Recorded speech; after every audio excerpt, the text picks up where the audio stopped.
Scripps Howard Foundation honors excellence in distinguished service to the First Amendment. The winner? The Boston Globe, for its relentless pursuit to expose the state of Massachusetts' failures at government transparency and to blow wide open disregarded public records laws. Massachusetts regularly tops the nation's rankings for education, healthcare, and income, but there is an area where it lags far behind: government transparency. Todd Wallach of the Boston Globe found that the Commonwealth has one of the weakest and most disregarded public records laws in the country. The agency charged with overseeing public records law hasn't referred a single violation to the Attorney General for possible enforcement in 5 years. And no one has ever been fined or criminally prosecuted for violating the public records law since the statute was passed back in 1973. The Globe launched an unprecedented series of dozens of articles, columns, editorials, cartoons, graphics, and lawsuits challenging the status quo. It was an incredibly sustained initiative that I have not seen many newspapers or news organizations do over the years. It was incredibly impressive. What the Boston Globe did, I think, a team effort, was really go to the heart of what this award is about the First Amendment.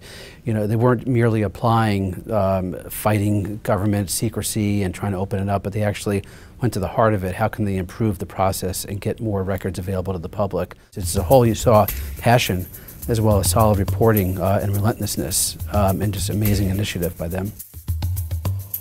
And now, presenting the Edward Willis Scripps Award for Distinguished Service to the First Amendment and $10,000 to Todd Wallach of the Boston Globe is Rich Bainey, Chairman of the Board, President, and CEO of the E.W. Scripps Company.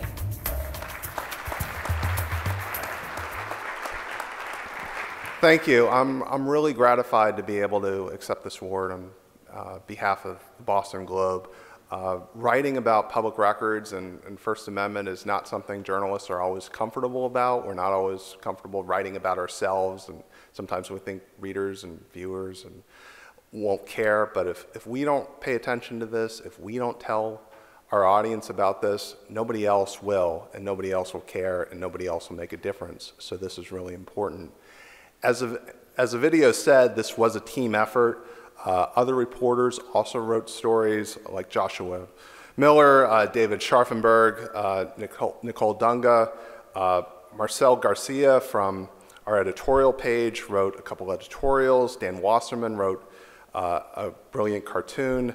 And editors who, again, are normally shy about focusing on this topic were extremely supportive and encouraging, including our editor-in-chief, Brian McGrory, my editor, Spotlight editor, Scott Allen, the editorial page editor, Ellen Clegg.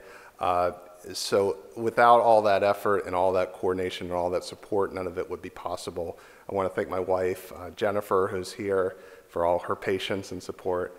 And I want to, of course, I'd be remiss in not thanking the foundation.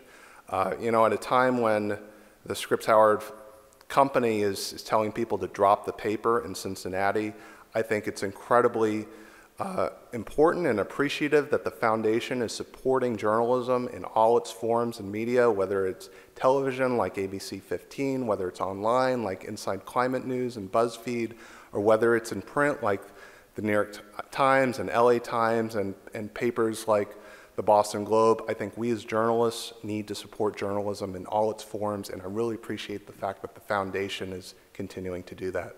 Thank you.